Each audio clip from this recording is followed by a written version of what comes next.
everyone. You are listening to the Rachael Maves podcast, and I'm Rachael Maves, your host. Today we are talking to Tim Lopez, the Associate Superintendent of Educational Services in Sanger Unified School District, where he is in his 35th year, in education. He has been a high school science teacher, football coach, volleyball and soccer coach, athletic director, assistant principal, elementary principal, and area administrator. You've held all the positions, Tim.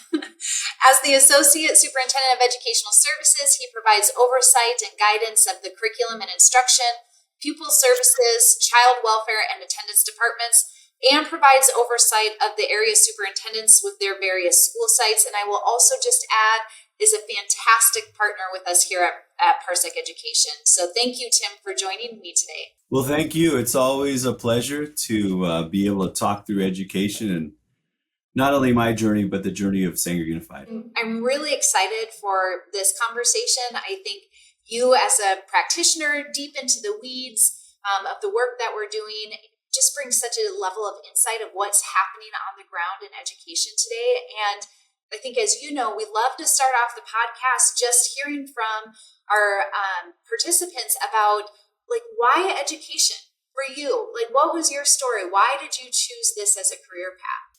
Well, I'll tell you, Rachel, it's really been an incredible journey for me. And I would start just with my childhood. My parents, I had a family of 6 kids and brothers and sisters, and education was very important to us and our family.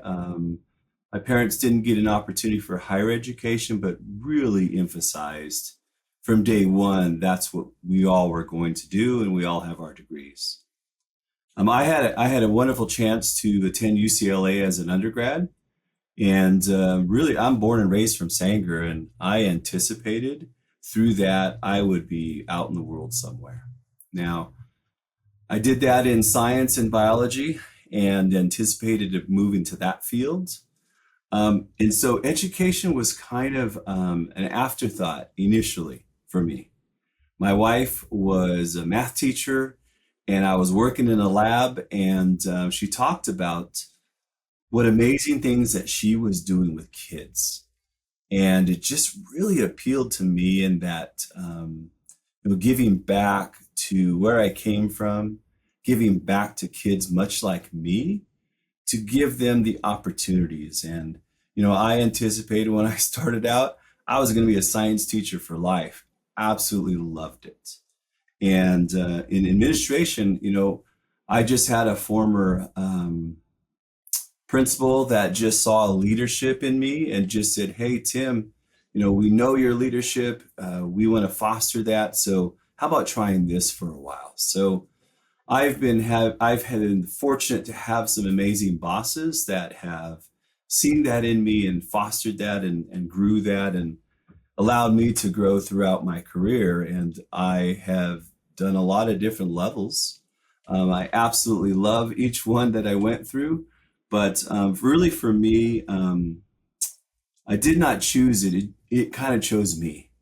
And once I found my space in education, just fell in love and kept moving forward. I love that, Tim. I've heard that from a few guests on the podcast, and I feel that way too, that nobody gets into education because they are really excited about the salary schedule or the pay. It hits at this deep heart thing of the contribution, the value add that you get to have to the next generation that's going to be up and coming in our society. And it is often said in those words of I didn't choose it, it chose me. There is something special there. I love that. And I didn't know you were originally from Sanger. That's a full circle moment. Tell me a little bit about that. It's been very interesting. And as I said, as I went off to UCLA, I never imagined that I'd be back in Sanger. But it was just a wonderful thing. I felt like here's a place where I can contribute.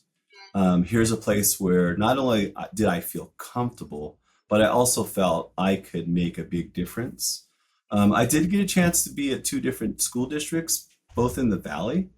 So I did have that opportunity. But nonetheless, I think for me, I actually don't think it's only about Sanger Unified. I think about the kids in the Valley, Yeah. some of the adversity that some of our kids have to overcome and be able to think globally. I think that's a big thing for me too, is that, yeah, even though I am sitting back in Sanger, I definitely think from a global perspective because our children now have to compete not only with other districts within the valley, but globally for their future. Yeah, yeah, that's right. I will say I'm pretty new in coming to the Central Valley, and as somebody who's kind of an outsider looking in, a guest in this community, I've heard people say often it's like a big small town, right? Like everybody kind of, and it is. I mean, Fresno in this Central Valley area, for those of our listeners that are outside of California, I mean, very agricultural, contributing to a massive amount of the nation's food source.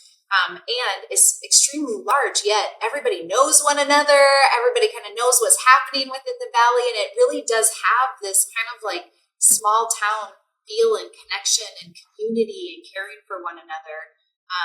So I love that you're kind of giving back into that experience.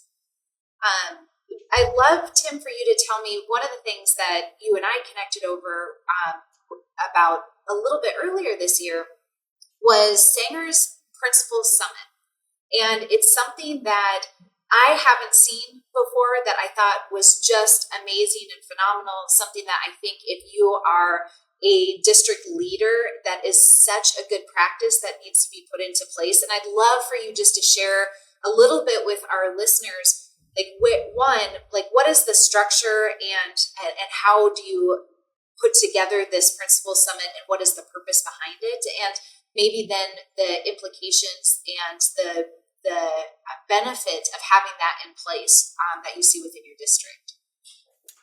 Sure. Well, I'd love to say that I was the originator of this Sanger Summit, but we've been doing it for probably over the last 20 years. And I was an actual elementary principal at one of my schools and when it started. So the essential idea is that the principal, through the guiding coalitions that they have at their sites or leadership teams, they're given a set of prompts of how they plan to move forward. Now, a lot of times we have our site plans, that we do.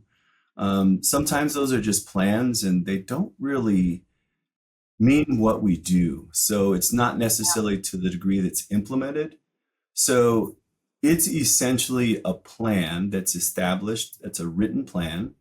And currently we focus on some basic things. How are you doing with your English language arts, your math, your social emotional learning, your MTSS tiers, your behavior tiers. So it's fairly basic in that, and you have to write this plan of goals and plans of data, what data you're using to establish the constant improvement of your school. And so we take some time to develop that and use it. And in fact, that plan we do actually use throughout the year. So whether it's the area superintendents checking in with the principals, myself included, we do look at their summit plans and kind of look at the progress.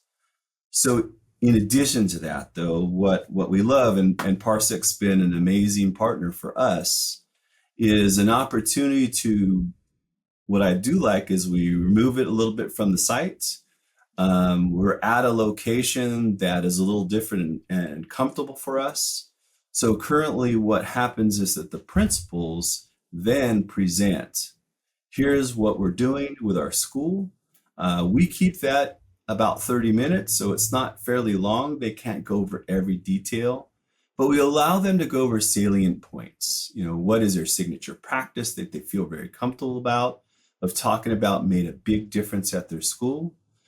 Some promising practices they're looking forward in the future, and included even some with secondary, some grading practices that we ask them to talk about. But in that, we have a team of leaders, district office folks, we have other principals, their peers, And then they just present and say, here's where we are. Yeah. And we've developed it over time in the relationship we have with our principals and district leaders, where we feel very transparent. So we're not there as a dog and pony show. I mean, we can look at the data, but it's more about really engaging in, here's the true work that's happening at my site. We also, at that time, give other principals an opportunity to provide feedback as they're talking. And then we ask questions along the way. So the area superintendents or myself are looking up that feedback on another screen and then asking those questions. And it's not a gotcha type of question, but Yes. more so, can you elaborate on this? I find that that's a great practice, and maybe I can use it in my school. So I have a few questions. Yeah. So the principals know and the leaders know that on the spot, they're going to be given, prompts or questions to elaborate. And I'll tell you what, they deeply know where their schools are, positive or negative. They know where they are and where they're going. And really, truly, that's what we ask. Is it's not about proficiency. What it is about, where are you? Know that. And where are you going next in Yeah. each one of these aspects? Yeah. That I will just say, from someone who had the opportunity to observe and watch, one, you really did create the culture to have those conversations. Like from my observation, because talking about data can be really hard and challenging, to be able to be vulnerable, to stand up in front of a group of your peers and say, like, this is where we are. These are either the gains that we made or we didn't make gains, and to be able to own that and then talk through it and then receive feedback from all of the other principals in the room. It was really powerful. So, I mean, one, you created that culture for that to happen in a really meaningful way. And the other piece that really stood out to me, Tim, and I'd love to hear a little bit more about like your process and really putting that forward and creating that space to be vulnerable.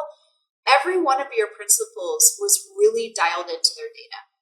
I mean, they were able to stand up in front of everyone and clearly speak to, and at varying levels, of course, but for the most part, all of them to speak to, here were our ELA and math scores, here's where we saw it by grade level, here were the things that we're really excited about, here are the things that we either have more questions or we have to be able to address. I mean, they were really clear and specific, and that data was then driving their plans. And so I'd love for you just to hear a little bit about how has that culture been fostered and developed, the work that you guys are doing around that, creating that culture of data literacy also within your leadership. I'd love for you to speak to that. Yeah, Rachel, I would say, if we go back, is been our steadfast work with our professional learning communities. Yeah.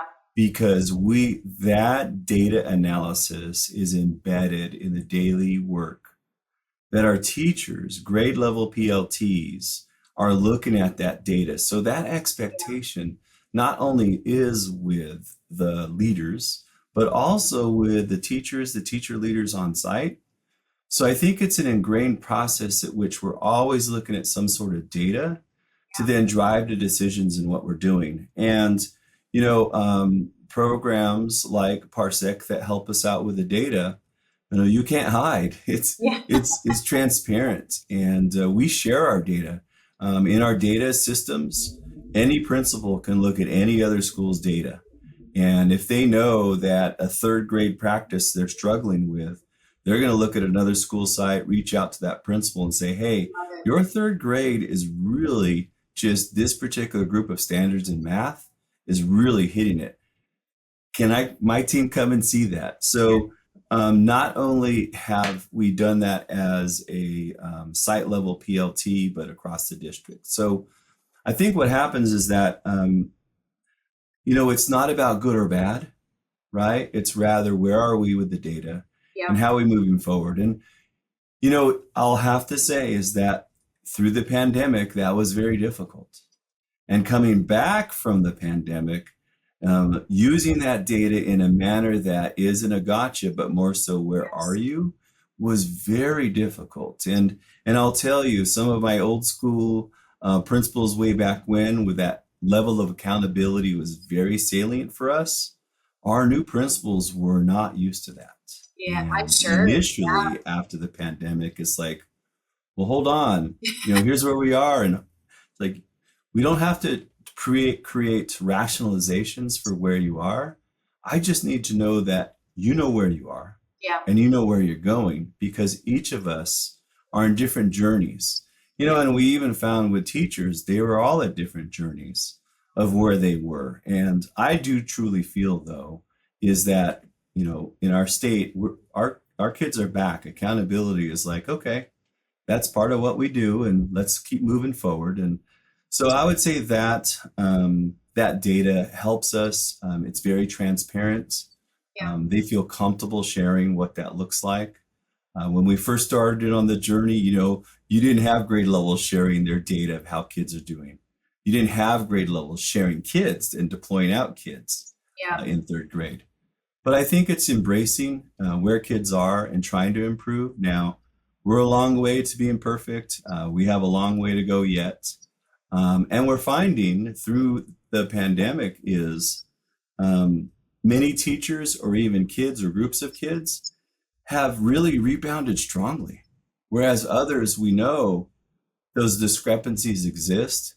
So part of our journey right now is really trying to maximize every single teacher with every single student and get that real consistency that we felt was a really hallmark of Sanger Unified, is that it didn't matter what teacher in third grade or what school, you had the same type of analysis of data, same type of level of instruction, and it was across the board. Yeah. And so we're close to that now, but we still know that we are working on that. Yeah. We talk a lot at Parsec about how data typically is seen as a hammer versus what we hope to do with some of our partners like you is that it turns into a flashlight, that it becomes really about this belief and embrace of continuous improvement, because there's things that I'm going to be really good at, and then there are gaps that I'm going to have, but that's the power of a team, is being able to say and identify, but you're really strong here. Can you come alongside of me? Can I learn from you? Can we engage together? And I love, Tim, that you and your team, you found a way to do this at all layers of the system, because you hear a lot about PLTs with teachers, but you don't often hear about then how does that then translate up into our site principals? What does that mean for our area administrators? What does that mean for the central office? And I love that you guys have created that through line and really approached it from that lens of continuous improvement. It's really powerful. I do think one thing, and I want to add, that is very exciting to me, is this idea of growth. Yeah. Right? The state is coming up with a new analysis of student growth, that individual student growth, how we analyze that collectively. Our new superintendent has come with the first goal of every child is going to have at least 2 years of growth, right? So that's been pressing us to say, okay, so we know proficiency, we know the dashboards. Yeah. But what does that look like? When 30 kids enter my classroom, it is my job to make sure that each child grows a year as a result of all the work I do for that child. And we know there's some students, they need more than that. We need to accelerate more because just a year is not going to catch them up. Yeah. So I think that concept, I really hope that it is propelling, the rest of the state to really look at growth, because I'll tell you this, we have our high end, 20% free reduced, and we have 99% free reduced. So those students and scores, the growth is an equalizer, right? Growth, when we look at that, we can celebrate growth of all students, and that's an important piece to me. It's just not about the accolades of only the ones at the top, but how are we getting each student to understand, and teacher, that it's all about student growth for their future. Yeah, that's right. And like you said, being able to identify those places where we have to accelerate, is going to actually take more than a year, but at least you see that. At least you have the data now to be able to say, okay, these are the kids.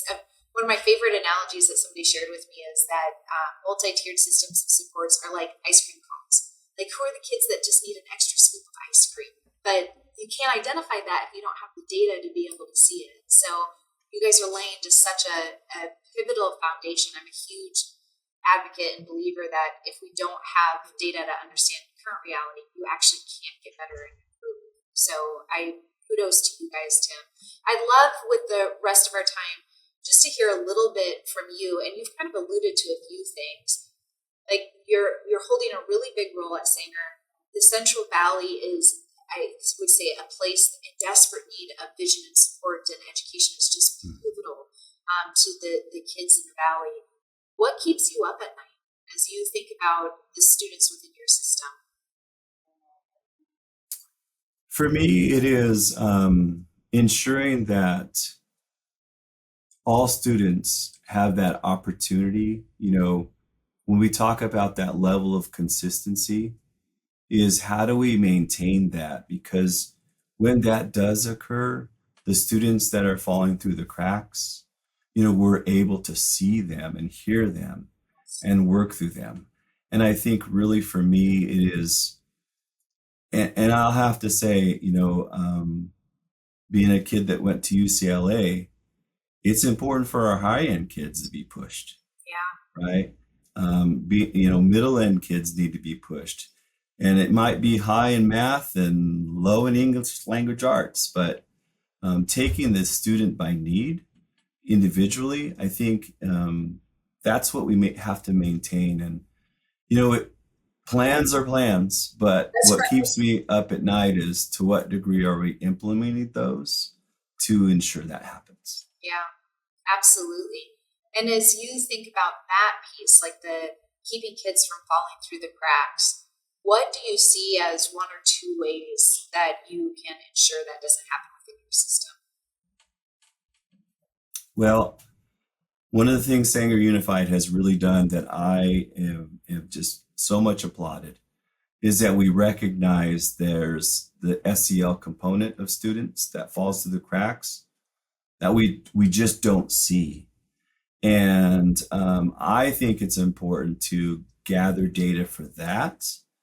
We have one source. We're trying a new source with the Parsec Reels that I'm really interested in, the qualitative data side that we haven't ventured into. Yeah. So I think really it has to be, sometimes it's, people will say, well, I'm juggling all these balls. I'm worried about math and ELA. How can I possibly worry about SEL?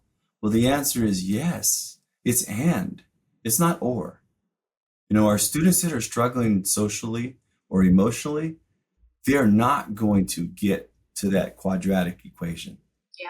Right? That's right. So we definitely have to provide. So those are the cracks that for us, not only do we look at academic MTSS, but SEL as well as behavioral, because we feel it's that whole piece.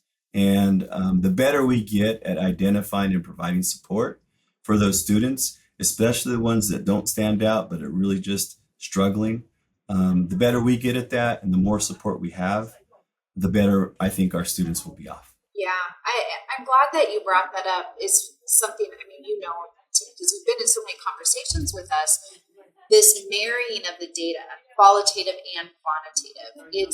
I really believe it is just so critically important for if we're going to make change within our systems. The quantitative really tells us like the area, like, hey, you need to focus here, but it's the qualitative that says, but this is the why behind it. And here's how you get to that deep root cause to make sure that whatever solutions you're putting in place actually are the right levers to change outcomes for the students, the end user. And one of the things I'm excited to see for you guys, and I'd love to hear just how you're already thinking about using Reel. And for our listeners, I should back up. For those of you who don't know, Reel is our qualitative data platform where a teacher, a principal, a central office staff can create a series of questions that are open-ended, send it out, and then either students, families, community members can respond with video, audio, or text. And then on the back end, AI will synthesize all of that data for you and give you your top themes, show you examples. So you have now this really rich way to capture qualitative data at scale. And with the partners that we've had so far, we had one teacher that I'll give an example that used Parsec Real just to kind of start to get to know her kids at the beginning of the year. And one of the questions that she asked, which I recommend, and we do this now in our trainings, to always start with this question with teachers in the classroom for the kids, is what is one thing that you wish I knew about you as your teacher that would be helpful for the year? And we had, the best answers, Tim. Like some, I was able to see of kids saying things like, I wish you knew that I was a magician and I love to do this, or I wish you knew that, like, here are my interests. And then we had kids that were saying, I wish you knew that my family is going through this really hard time and it takes so much effort just for me to come to school. I mean, it's things like that, I think, that touch on that piece that you're sharing around when we think about the barriers or the ways to engage kids. It comes through those really rich spaces of the qualitative data. So I'd love just to hear the thoughts that you might have about how your team's already thinking about using Real and what that looks like. Well, I will tell you that we haven't engaged in Real per se. Yeah. However, I would say here's the reason why we are, is that we have participated in the past of developing these empathy interviews. Yeah. So it's a process in which we individually meet with kids, talk to them, take video of them, put that together, and we can get maybe 10 kids, 30 kids across the board. Part of our community schools grant is really to solicit information from kids and parents, right? Yeah. So we've done those on our own, these empathy interviews. And first of all, I will tell you, they're very powerful. That's right. And it really resonates. I'm thinking of my elementary teachers that just have such a huge heart, right? They look at data and like, okay, Mr. Lopez, I see 15, 115 and 235. They see the scale scores and okay. But when they hear one of their children talk about what they gained from their teacher, it just melts them. Yeah. And they realize either, hey, great, or oh, I can work on that. We've had our superintendent with all of our leaders provide some of these empathy interviews and shown them to our leaders. Yes. And it's a real, like, either it is like, oh my gosh, I didn't know we did that, and there's tears in the audience, or there's a real gut check of, oh my gosh, we're not addressing that. Yes. Right. So it's very powerful in terms of really hitting you with more than just the data and numbers. I like numbers, but I also like that piece. I mean, it fills your soul. Yes. Right? It really fills your soul of like, why are we here? Yeah. And when you hear that, and some of them are so funny, you just get a kick out of it, right? Yeah. You're just like, oh my gosh, what is the mouth of babes, right? Yes. Because they're just funny and like, okay, I remember that kid. Yeah. And I never knew what he was thinking. So it draws that out of them. And I think qualitative analysis is important. And with AI that we have, why not? Yes. Right? We can synthesize through Parsec Real the work hundreds of hours in a short period of time. That's right. Yeah. So that's, for me, is visualization of taking those little elements of the empathy interviews that we've done. And we look back and say, well, we want more, but we can't because we can't spend that manpower. So this will enable us, when we get it going, widespread, to provide that and gain that insight just in another way. Yeah. I love it. I can't wait. I'm super excited about your journey with this and so glad that we get to partner together on it. So thanks for allowing us to come alongside of you, Tim. It's going to be a fun journey. Final question, and then we'll wrap up. What question in education are we not asking right now that we really should be? I would say this. How are we preparing students for the future? Because everything we just talked about in terms of standards and data, it's really focused, hyper-focused sometimes on a third grade standard of ELA, right? So my big question of I had the fortunate piece with my parents. We're always thinking about the future and asking us a lot of questions. Looking for role models. Trying to provide. Although this isn't our life, here's one thing that you can think about in the future.